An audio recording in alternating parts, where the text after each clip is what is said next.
Okay, so for our warm-up, a little fourth degree polynomial, finding zero. So what would be some ways we could do this?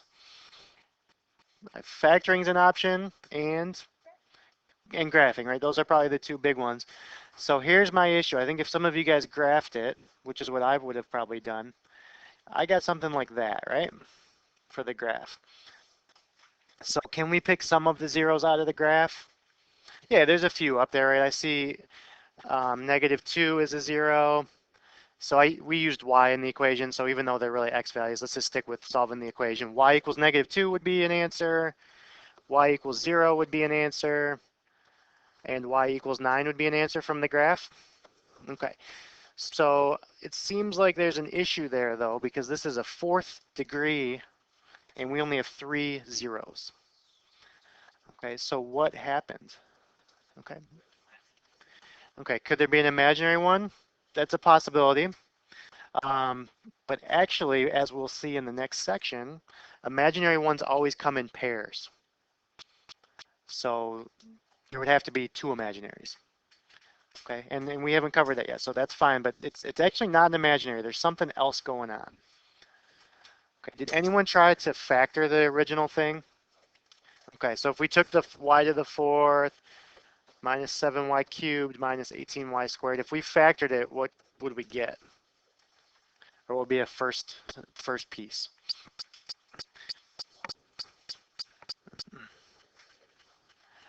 Before that, isn't there's a common factor? Someone said y squared.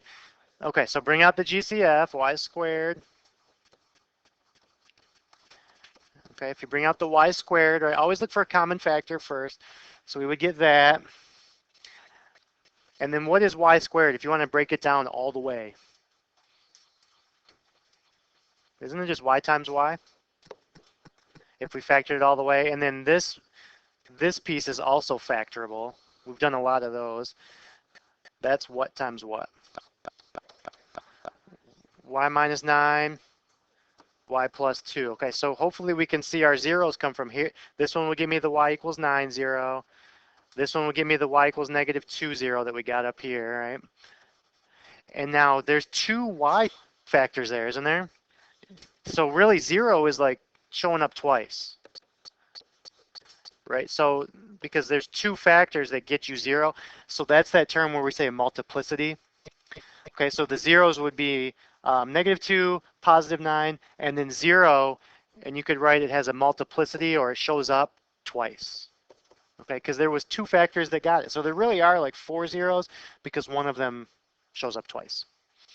Okay, so again, just knowing that it was a fourth degree, we knew there should be 4 total, and you know there's something weird kind of going on. So if that happens with your graph, you'll know that it has a multiplicity of more than 1.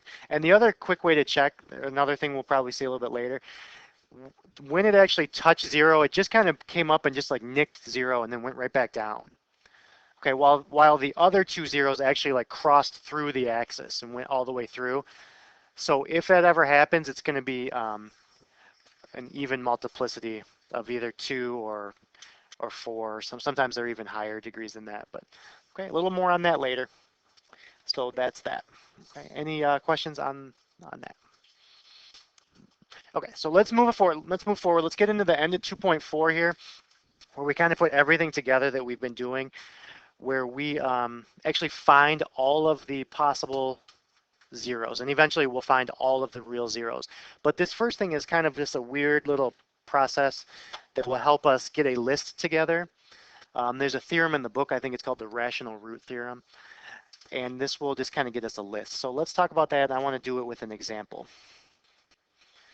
Okay, so if we look at the examples, f of x equals 3x cubed minus 4x plus 10, of course we could just throw that in a calculator and get all the zeros and stuff, but again, we want to get to the point where we can list them as exact values, as like square roots or nice whole numbers or rational numbers. So the first step in the process, this is just kind of a little helpful tool. Does anyone remember where I'm going with this? How do we get like a list? If you remember, it has to do with the 10 and the 3. Yeah, it has to do with the factors, exactly. So we're going to look at making a list here. Basically, the 10 or whatever the last term happens to be, it's just a constant number with no variable on it. The factors of 10, we just make a list. So factors of 10 are like 1, 2, 5, 10, and all their negatives.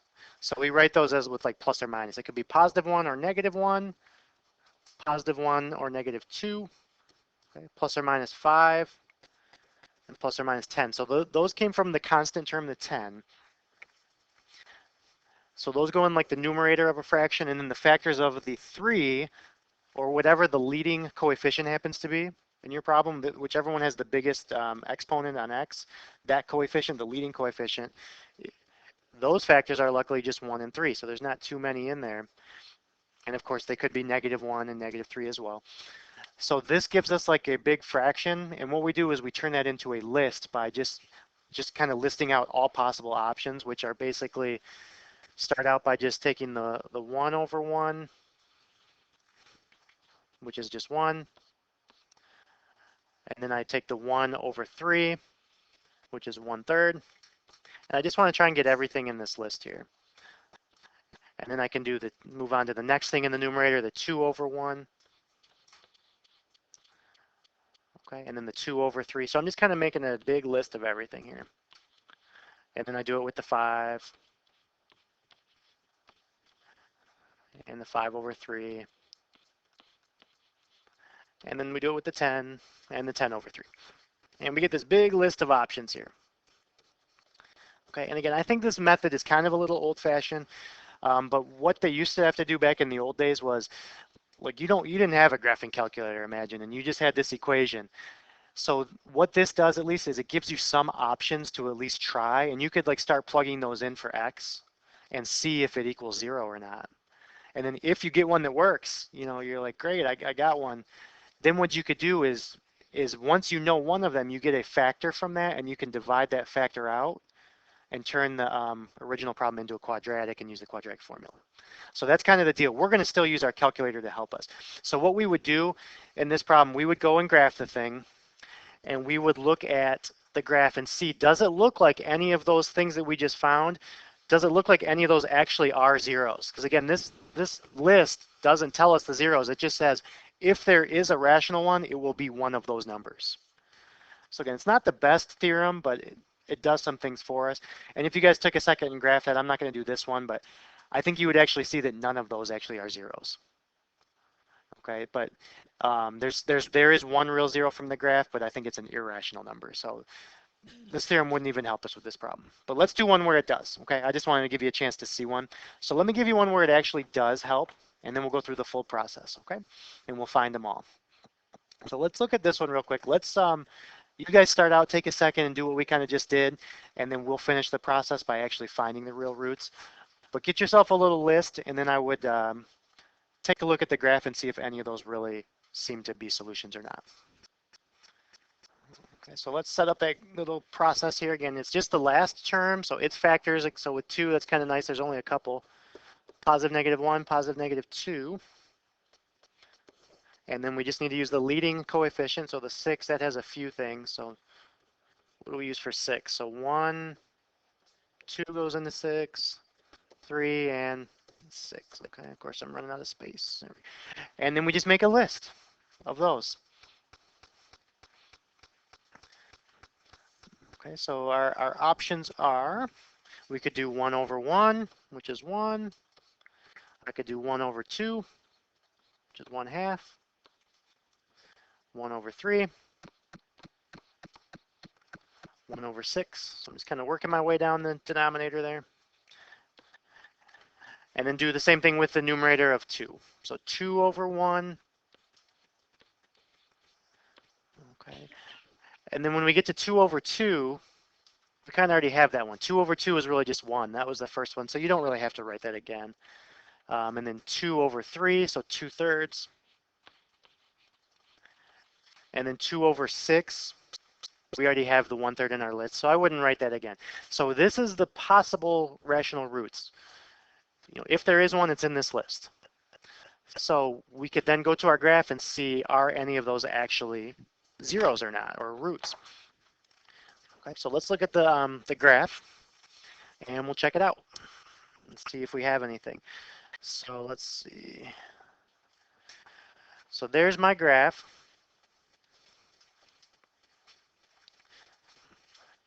So that was just the original function, right, in the graph. And again, with the calculators, you guys can just do this, the 0 and do left, right bound like we've done. And the problem is that's going to give you decimal approximates for all of these. So if we need them exact, we kind of have to do this method, which is why we're doing this. So if I look at these, I see there are 3 real zeros here. There's something here, here, and here. Now, do any of those look like any of the numbers we had in our list? That's the thing. That one close to -2, probably not, because it's in between -1 and -2. But those other ones in between 0 and 1, that might be the 1/3 or the 2/3 or something. So let's check that out. And the shortcut way to do that, you can't just trace. Like if you go trace and you move your cursor around, it kind of jumps over things and it doesn't give you the exact value. But what you can do, if you're in this trace menu, if you just type an x value in, so I press trace to get the cursor on there, and then let's just say I want to check if x were 1/3, so I'm just typing 1/3, and you see in the bottom there, it's going to say like x equals, and when you press enter after typing an x value, it's going to take you to that spot on the graph.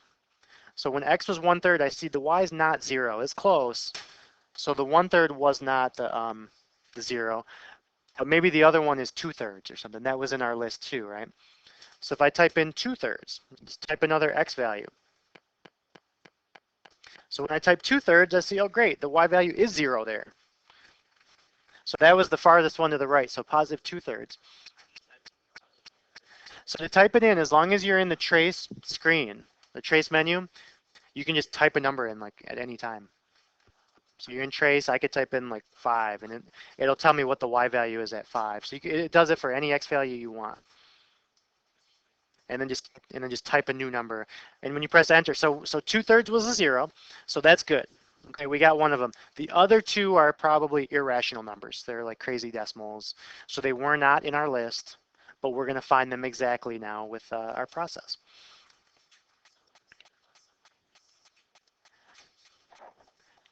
Well, the positive one worked.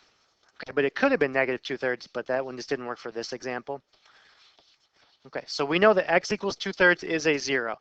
So you guys, when you're showing me work or whatever, make sure you state this or give me a brief sketch of the graph or something. This way I know how you found one of them. So that was from the graph. And then what we can do is extend that thought a little bit. You know, again, I want to turn my original problem was a 3rd degree thing. I want to get it turned into a quadratic so I can solve it with the quadratic formula. So I want to divide it by something. So do we know one of the factors that we could divide it by now? Yeah, if you know a 0, that's just kind of another way of telling me x minus that is a factor, right? Because that factor would get you 2/3 as a 0, right? So basically we know the whole original thing highlighted in green there equals x minus 2/3 times some quadratic factor. And the way we're going to get that some quadratic factor is by doing a division problem. Okay, so this can be done synthetically because we have a linear thing, we have a coefficient of 1, so we can do synthetic division, or if you want to do long division, you can, but with the 2/3, it's going to be a little messy, but let's go synthetic because that's kind of quicker, I think. So I'm going to take my x minus 2/3, so I'm dividing by 2/3, so I'm dividing by x minus 2/3, I mean, so I'm going to use positive 2/3 in the box as the divisor. Get my coefficients from the original big function. Okay.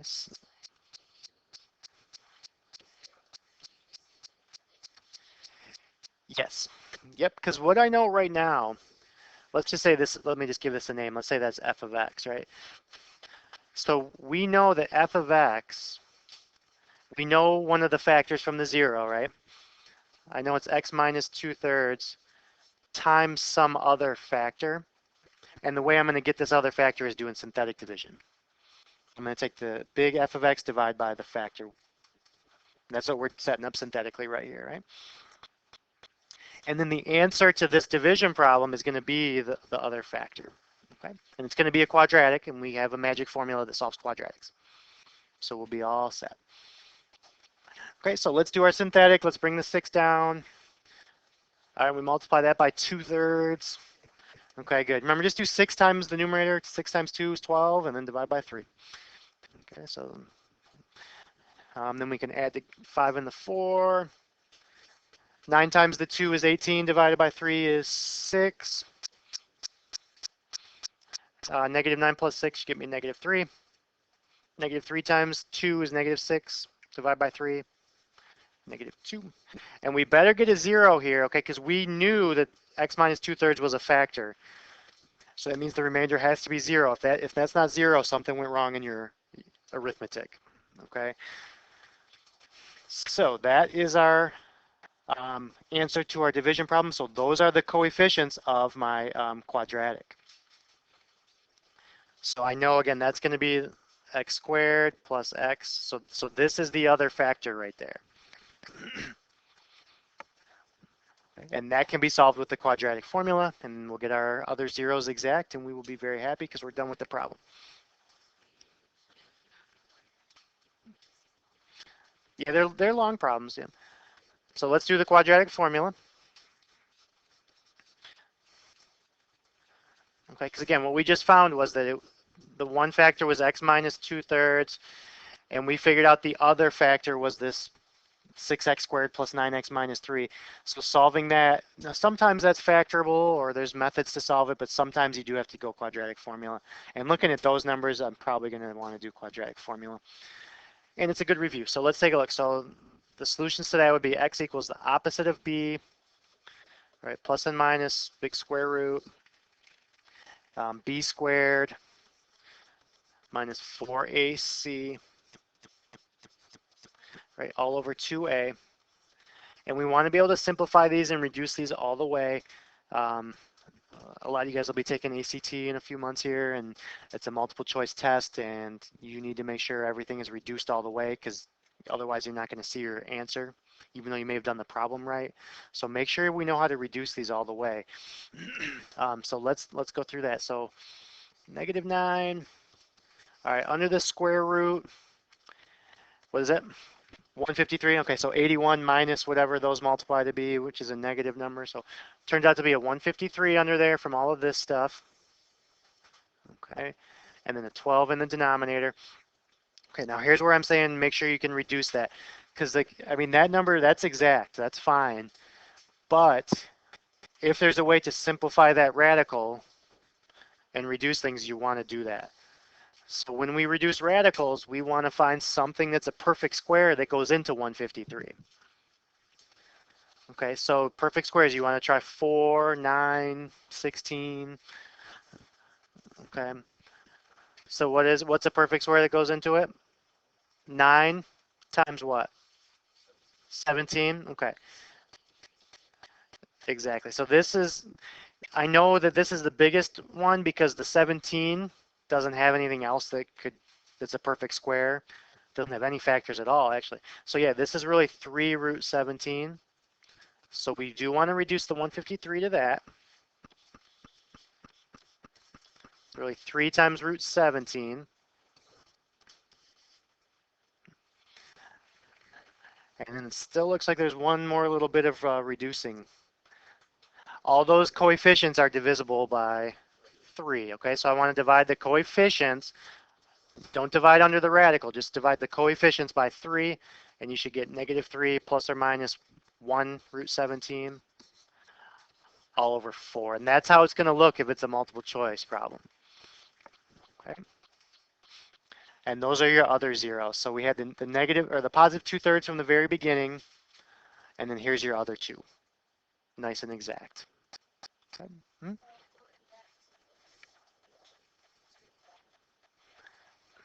Okay, so let's talk about the setup on this and kind of see how it's a similar process. Now this one's a little different. It's a 4th degree, so we should expect 4 zeros. So some of you guys might have went right to the graph right away.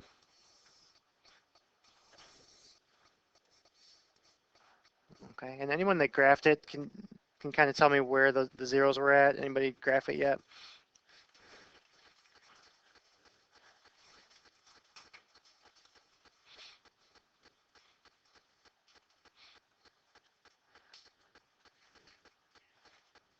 Okay, I think you'll see one at at -1, yeah, and then one at +1.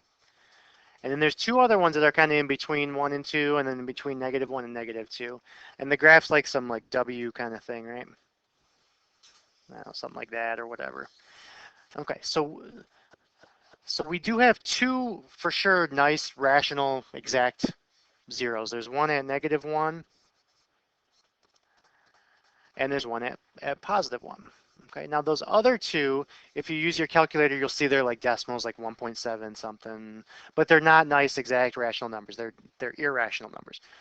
Okay, so to get those exact, what we would have to do here is the same kind of deal. We would have to divide our polynomial by a factor to turn it into a quadratic. But the thing that's different here is since we're starting with a 4th degree, if we do a division once, we're going to be down to a 3rd degree. So we would have to do a division problem again to get it down to a quadratic. But that's fine because we know two zeros, so we know two factors. I know x plus 1 is a factor. And I know x minus 1 is a factor. So I have two separate factors that I can divide by. Okay. That's what they would be because the x plus 1 set equal to 0 would get you the -1. Right? So the factor is kind of the opposite looking of what the 0 is. So what I would do, if you think about it, if you have a big number and you have to divide it by two things, it really doesn't matter which one you do first. It's kind of like just with multiplication. You can multiply any two first. So this is the same thing, but eventually we're going to have to divide by both of those things. And again, those are perfect for synthetic, right? They're nice linear binomials. Okay. Yes, this thing would have 4 total zeros because of the 4th. Yep. So what I would do is just do synthetic and just pick either one. Let's say we want to divide by the x plus 1 first. So I would use -1.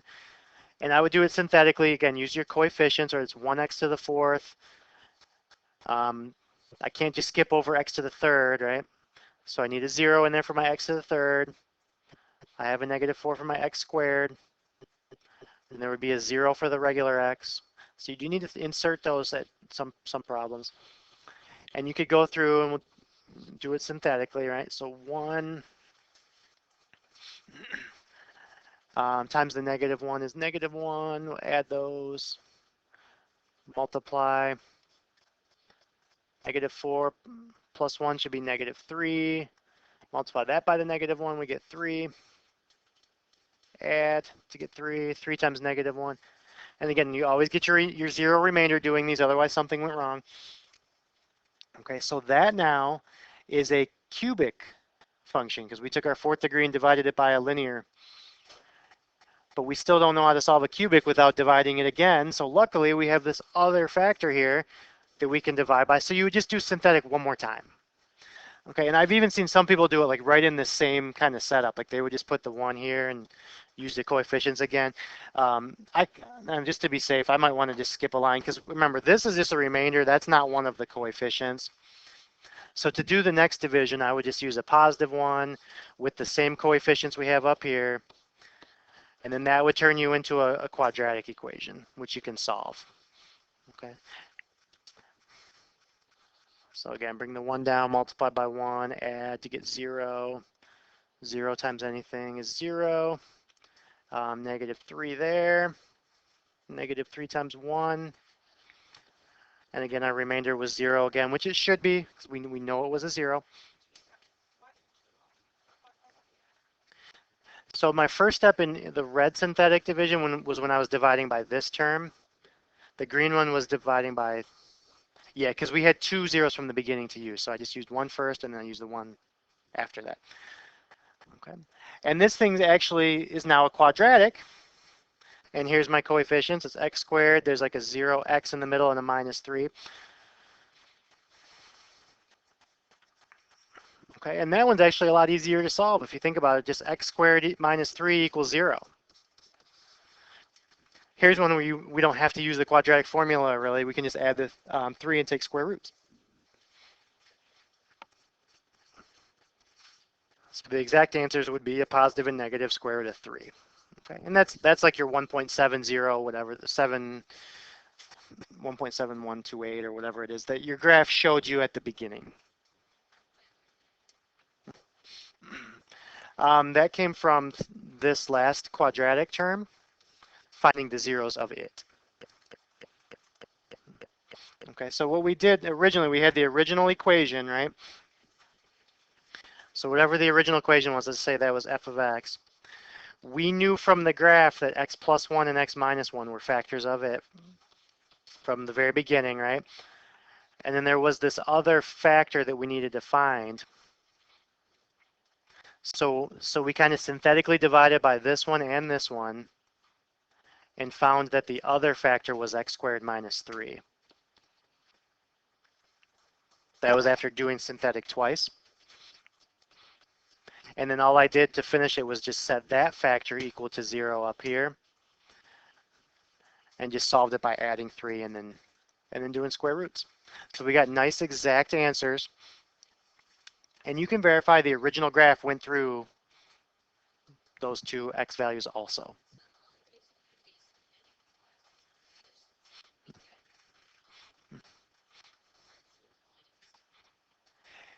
Yeah, because we had 2 zeros from the very beginning.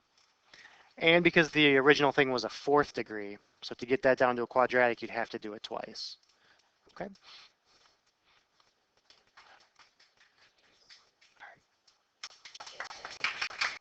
Thank you, thank you. No autographs, please.